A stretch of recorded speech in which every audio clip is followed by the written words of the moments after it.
जो हमारी next problem है, X limited issue to public 20,000 equity shares of ₹10 each at a premium of ₹2 per share.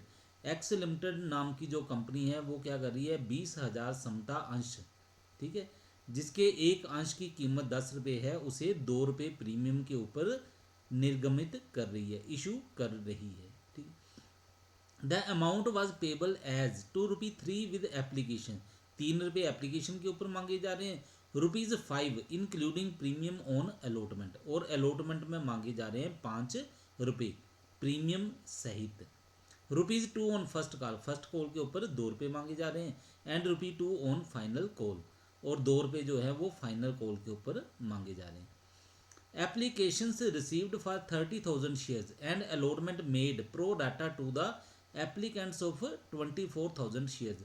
Application क्या हुई, 30,000 application receive हुई हैं, और उसमें क्या किया गया, 24,000 शेयर हैं, उनके ऊपर अनुपातिक आवंटन किया गया, यानी कि उनके ऊपर प्रो डाटा लगाया गया, यानी कि जो 24,000 एप्लीकेशन थी उनको 20,000 शेयर दे दिए गए, और बाकी के जो 6,000 एप्लीकेशन थी उनको रिजेक्ट कर दिया गया, यानी कि उनका पैसा जो है उनको वापस कर दिया।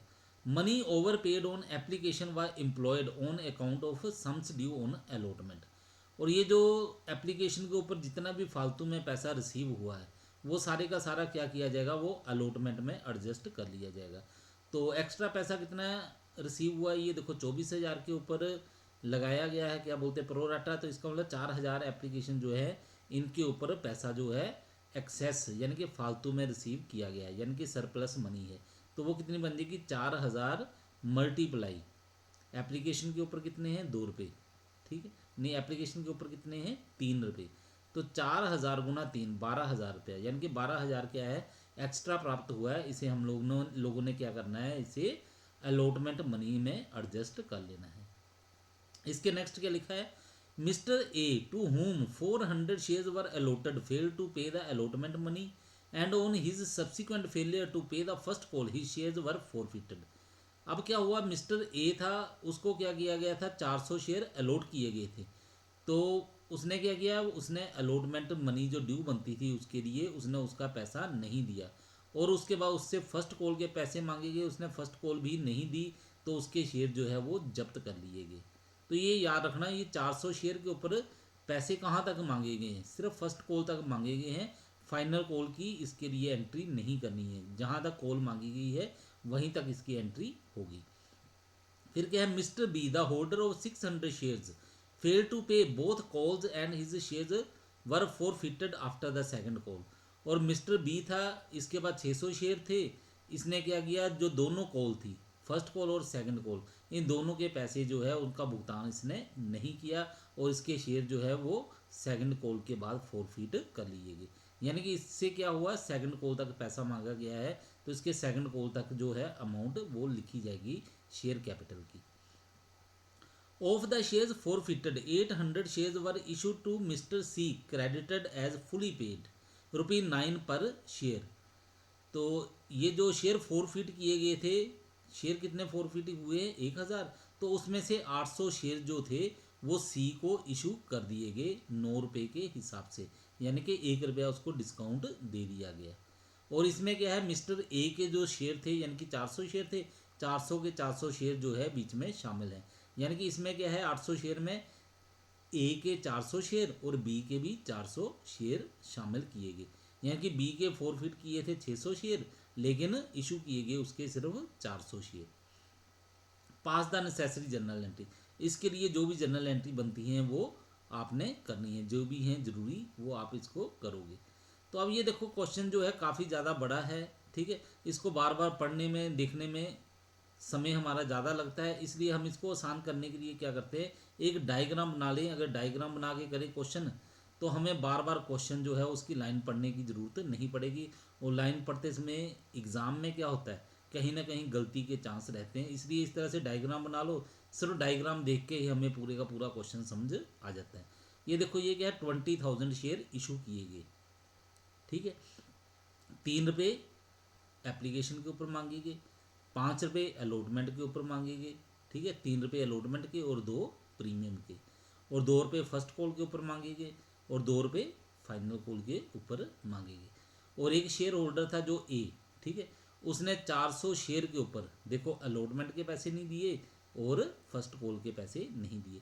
अब ये लाइन देखो हमने फर्स्ट कॉल तक लिखी है, इसके नीचे नहीं लेके गए हैं, तो इसका मतलब है फर्स्ट कॉल तक ही इससे पैसे मांगे गए हैं, इसके बाद इससे पैसा नहीं मांगा गया। और दूसरा शेयर होल्डर था जो बी, ठीक है, उसको कितने शेयर अलॉट थे, उसको थे 600, तो उसने कौन सा पैसा नहीं दिया, ये देखो यहाँ तक लाइन खींची है, उसने फर्स्ट कॉल और फाइनल कॉल के पैसे नहीं दिए, ठीक है। और बाकी का क्वेश्चन देखो यहाँ से समझो, एप्लीकेशन रिसीव्ड कितनी थी, 30,000 एप्लीकेशन प्राप्त हुई हैं। प्रोराटा कितना लगाया, 24,000 एप्लीकेशन वालों को 20,000 शेयर इशू कर दिए गए, शेयर अलॉट कर दिए गए, ठीक है। और बाकी 6,000 थे वो रिजेक्ट हो गए, ठीक है। इसके बाद क्या किया, री इशू किए गए 800 share at the rate of ₹9, 9 रुपये के हिसाब से 800 शेयर इशू कर दिए गए, यानी कि 1 रुपया डिस्काउंट। तो टोटल शेयर कितने फॉरफिट हुए थे, 400 और 600, 1,000 थे, 1,000 में से 800 शेयर जो है री इशू कर दिए गए। अब ये देखो इतनी बड़ी प्रॉब्लम थी, उसको आपने एक छोटी सी डायग्राम में पूरे का पूरा लिख दिया और यहीं से आप पूरे का पूरा सवाल जो है आसानी से हल कर सकते हो। आपने पहले ये वाला पॉइंट अच्छी तरह से समझ लेना है, अगर ये बनाना आ गया तो आपको फिर क्या है, क्वेश्चन सॉल्व करने में किसी प्रकार की कोई मुश्किल नहीं आएगी। इसके बाद हम कुछ वर्किंग नोट बना लेते हैं। Working note, application money received कितनी हुई है, ये देखो 30,000 गुना 3, 90,000 रुपये। एप्लीकेशन मनी ड्यू, ड्यू कितनी थी, 20,000 गुना 3, 60,000 रुपया ड्यू था। एक्सेस कितनी आ गई, 30,000 रुपये, 90,000 में से 60,000 घटाया, 30,000 रुपया हमें फालतू मिल गया। रिफंड, उसमें से हमने वापस कर दिए कितने, 6,000 गुना 3, 6,000 शेयर रिजेक्ट हुए थे, ये देखो, तो 18,000 रुपया हमने वापस कर दिया। तो इसका मतलब सरप्लस कितना बच गया, amount to be adjusted in allotment, जो हमारे पास फालतू पैसा है जो हमने अलॉटमेंट में एडजस्ट करना है वो कितना बच गया, वो बच गया 30,000 माइनस 18,000 बराबर 12,000 रुपये। ऐसे भी कर सकते हो या फिर सीधा आप ऐसे कर सकते हो, 4,000 गुना 3, 12,000 आपने एडजस्ट करना है। ये आपको ऊपर क्वेश्चन में भी मैंने समझाया था उस समय। उसके बाद ये जो ए है उसके लिए हमने देखना कि उसने अलॉटमेंट के ऊपर उसके कितने पैसे ड्यू बनते थे, क्योंकि उसने अलॉटमेंट के पैसे नहीं दिए हैं, लेकिन वो उसने एप्लीकेशन में कुछ पैसा एडवांस में दिया था जो उसने अलॉटमेंट में एडजस्ट करना था, लेकिन उसने अलॉटमेंट के पैसे नहीं दिए, तो अलॉटमेंट में ड्यू कितने बनते हैं ये देखना है। सबसे पहले देखो शेयर्स अप्लाइड बाय ए ने कितने शेयर जो है अप्लाई किए थे, यानी कि एप्लीकेशन कितने शेयर के लिए दी थी, इसको मिले हैं 400 शेयर, ठीक है। प्रो डाटा कैसे लगाया, 20,000 जिनको शेयर मिले हैं उन्होंने एप्लीकेशन दी थी 24,000। अब इसने कितने किए थे, इसको शेयर कितने मिले हैं 400, तो इसने एप्लीकेशन कितनी दी 480, कैलकुलेशन करके देखो आप, ठीक है। एप्लीकेशन मनी रिसीव्ड 480 के ऊपर कितना पैसा मिला, 1,440 रुपये। सरप्लस एप्लीकेशन मनी कितनी है, वो है 80 शेयर जो है 80 एप्लीकेशन इसने ज़्यादा दी थी, तो कितने पैसे बन गए, 80 गुना 3, 240 रुपये। ये इससे फालतू पैसा रिसीव किया जो अलॉटमेंट में एडजस्ट करना था। Allotment money due from A but not received, अब अलॉटमेंट मनी कितनी ड्यू बनती थी इससे, ए से 400 शेयर थे, अलॉटमेंट के ऊपर बनते हैं 5 रुपये, 400 गुना 5, 2,000, तो यानी कि 2,000 रुपया इससे ड्यू बनता था और उसमें से उसने 240 रुपये ये वाले एडवांस में दे दिए। इसका मतलब जो नेट ड्यू है वो 1,760 रुपये है। तो इससे अलॉटमेंट में 1,760 रुपये लेने थे, लेकिन इसने 1,760 रुपया नहीं दिया। अब देखते हैं एक्चुअल में अलॉटमेंट मनी कितनी है। अलॉटमेंट मनी ड्यू 20,000 शेयर के ऊपर 20,000 गुना 5, 1,00,000 रुपया बन गया। लेस टू बी एडजस्टेड, ठीक है, जो सरप्लस आया था ऊपर वर्किंग नोट बनाया है वो कितना था, 12,000 रुपया, ये लेस कर दो जो सरप्लस मिला है, तो इसका मतलब नेट ड्यू है 88,000 रुपया, 88,000। और 88,000 हमने अलॉटमेंट मनी रिसीव करनी थी, इसमें क्या था, ए ने 1,760 रुपये नहीं दिए, ये हमने ऊपर वर्किंग नोट में बनाया, ये देखो 1,760 रुपये नहीं दिए, तो अलॉटमेंट मनी रिसीव कितनी हुई, 88,000 रुपये लेना था, 1,760 नहीं मिला, इसका मतलब 86,240 रुपये मिल गए, ठीक है। इसके बाद देखते हैं अमाउंट फॉरफिटेड ऑन ए से शेयर, ए के शेयर के ऊपर कितना अमाउंट जब्त किया है, 1,440 रुपये, ठीक है। ए के जो शेयर री इशू कर दिए, ए के तो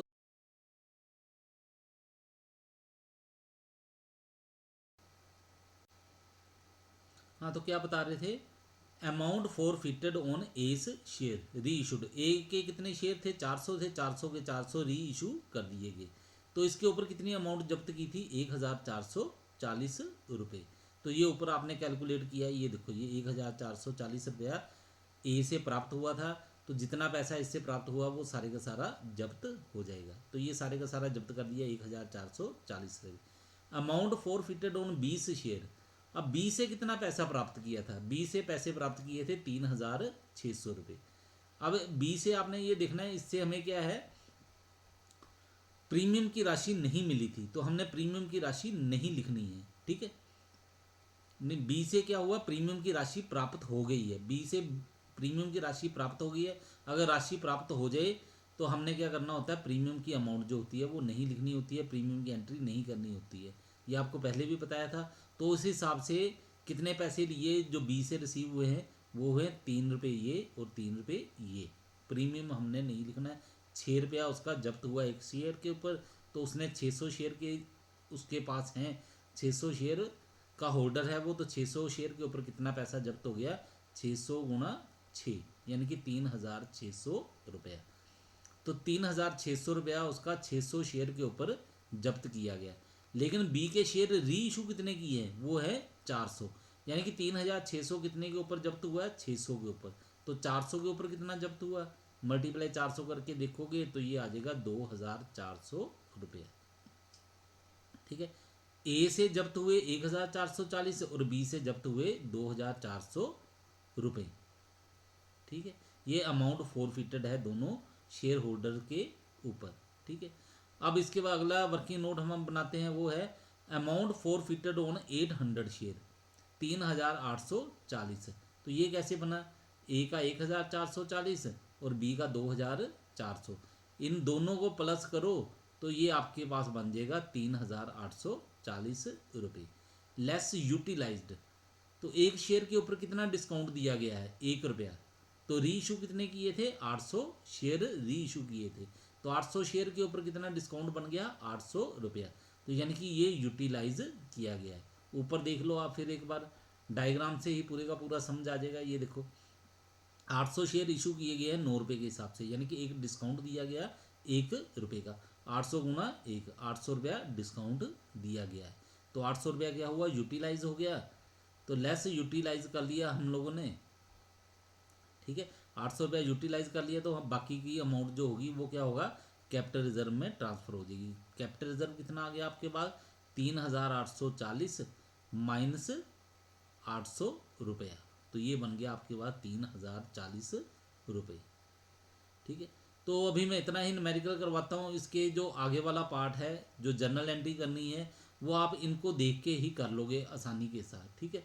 तो जर्नल एंट्री जो है आपको मैं अगले लेक्चर में बताऊंगा। पहले आप लोगों ने क्या करना है, जितना ये अभी तक मैंने करवाया है इसको आप अच्छी तरह से समझ लो। ये एग्ज़ाम में न्यूमेरिकल जो है इसी तरह का आता है, चाहे आप बी.कॉम करो चाहे एम.कॉम करो, ठीक है। इस तरह का ही न्यूमेरिकल आपको आएगा पेपर में। हाँ, ये हो सकता है जैसे यहाँ पे 30,000 शेयर लिखे हुए हैं, वहाँ पे पेपर में आपको 3,000 शेयर आ जाए, या 300 शेयर के लिए आपसे पूछा जाए, या हो सकता है 3 लाख शेयर के लिए बोला जाए, ठीक है। लेकिन न्यूमेरिकल आप ज़्यादा करके देखोगे वो इसी तरह का आता है। ये जो आपको पॉइंट बताए हुए हैं, एक डायग्राम बनाना सीख लो आप, और दूसरा ये जो वर्किंग नोट बताए हैं इनको आप करना सीख लो। अगर ये कर लोगे तो आपको न्यूमेरिकल करने में कोई भी मुश्किल नहीं होगी। आपके ये मार्क्स जो हैं वो पक्के हैं, पूरे के पूरे मार्क्स आप इसमें से प्राप्त कर सकते हो।